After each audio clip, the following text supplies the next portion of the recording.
People's Liberation Army is not a national army under the control of the Chinese state. It is an armed wing of the Chinese Communist Party under the control of the Central Military Commission, which is headed by none other than Xi Jinping.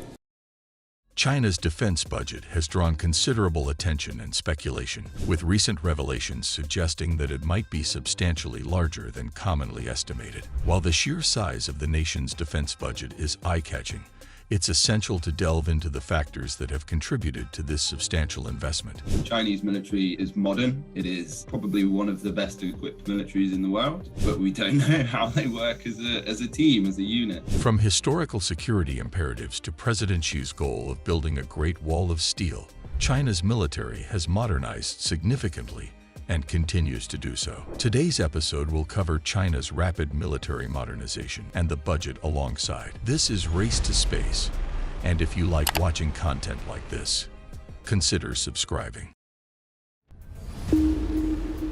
The reports surrounding China's military expenditure is rife with contradictions and uncertainties, with recent revelations suggesting that the actual figure might be far more substantial than previously believed. U.S. Senator Dan Sullivan recently disclosed a startling estimate from U.S. government sources, indicating that China's annual defense budget could soar to around $700 billion, a figure that stands in stark contrast to conventional wisdom. Third level, Catherine, that very few people talk about, and I think could be the most powerful in terms of deterrence, is predetermined economic, financial, and energy sanctions. This revelation has led to a flurry of discussions about the real size and implications of China's military spending, especially in comparison to the United States. One of the most trusted independent sources of defense data, the Stockholm International Peace Research Institute, estimated China's military budget for 2022 at a considerably lower $290 billion.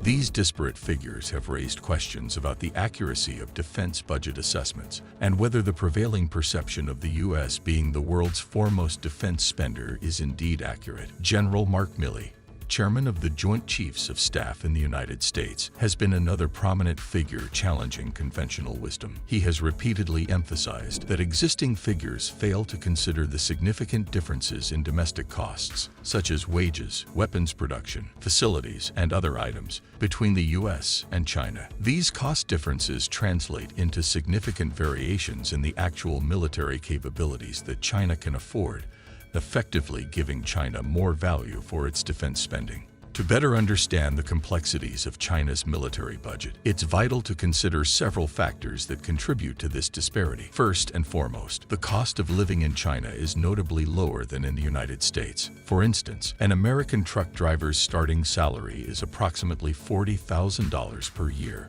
which is over 5 times more than their Chinese counterpart, who earns approximately 54,000 yuan, equivalent to $7,400 at market rates. When considering various occupations, the average wage in China is approximately 1/5 of that in the United States. Consequently, China's military personnel budget goes significantly further, with Chinese military personnel earning around 1/4 of the salaries of their U.S. counterparts.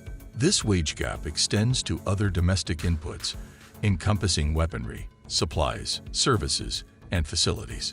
When comparing these defense inputs between the two nations, it becomes apparent that China's defense budget holds 60% more purchasing power than its dollar equivalent suggests. Even when using the lower estimate of $290 billion, this would give China's military approximately $469 billion in effective spending power, constituting roughly 59% of the United States defense budget for 2021.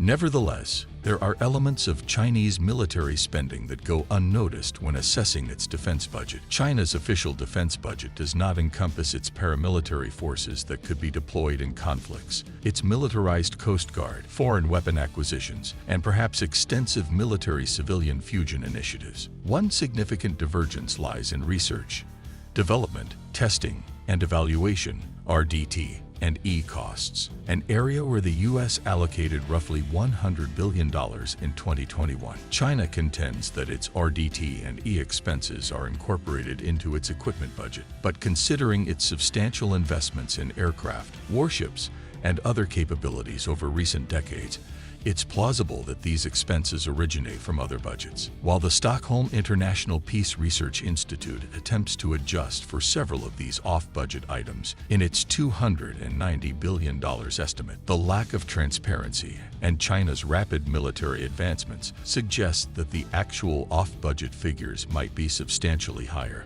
If these additional off-budget defense items accounted for, say, an additional 50% of SIPRI's conservative estimate of China's defense spending, it could imply a purchasing power of approximately $700 billion, as indicated by Senator Sullivan.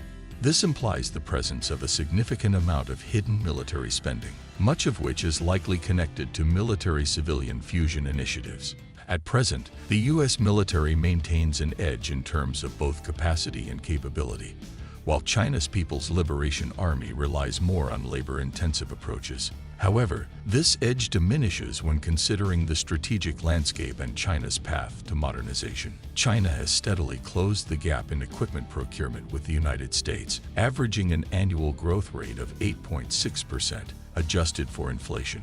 Since 2010, the shift in China's military budget allocation, with a decreasing emphasis on personnel and an increasing focus on equipment, including missiles, aircraft, and warships, signifies a transition toward a military that prioritizes modern weapon systems. The People's Liberation Army, PLA, is already undergoing significant modernization efforts. While the preparation for war is a potential reason, it is not the sole driver. The PLA's modernization serves a multitude of political and military objectives, none of which necessarily imply a desire to initiate warfare. One primary reason behind China's pursuit of a powerful military is rooted in the fundamental need for security. Historical context plays a pivotal role in shaping this perspective. Chinese leaders are acutely aware of their country's past experiences, where a weak military left dynasties vulnerable to adversaries. Recollections of historical humiliations, like the Opium Wars, are frequently invoked to remind the population of the dangers associated with military weakness. Thus, the maintenance of a robust deterrent, which includes a substantial nuclear arsenal, is a key element in China's pursuit of a powerful military. Furthermore, China's evolving global role as a major player demands a more capable military to handle a wider range of missions, including the possibility of a conflict involving Taiwan. China's geographical positioning is challenging, with numerous neighboring states that may be viewed with suspicion or as potential adversaries. Defense white papers underline a spectrum of threats, from concerns over Taiwan separatism to disputes in the East and South China Seas, border conflicts, and the complexities of great power rivalry with the United States. Consequently, the PLA has been restructured into 5 theaters of command to enhance resource allocation in alignment with designated missions. Beyond the realm of traditional warfare, the PLA is also tasked with various non-war missions,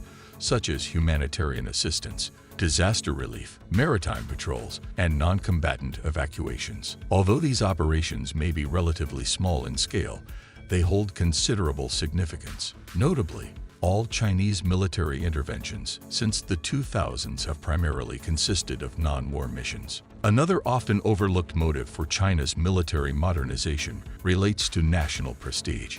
Much like autocratic leaders in other parts of the world, Chinese leadership views a robust military as a symbol of national status and a means to generate patriotic fervor. This perspective is exemplified by the government's pursuit of high-profile status symbols, including the acquisition of aircraft carriers. Underlining this notion, China frequently hosts elaborate military parades and exercises, extensively covered in domestic media. Building a powerful military is also a significant source of political influence for the country's supreme leader. Xi Jinping's political standing is intrinsically linked to his command over the military, which explains his frequent appearances in military attire or settings. Similar to his predecessors, Jiang Zemin and Hu Jintao, President Xi acknowledges that allocating substantial defense budgets is a requisite investment to maintain the loyalty of the military establishment.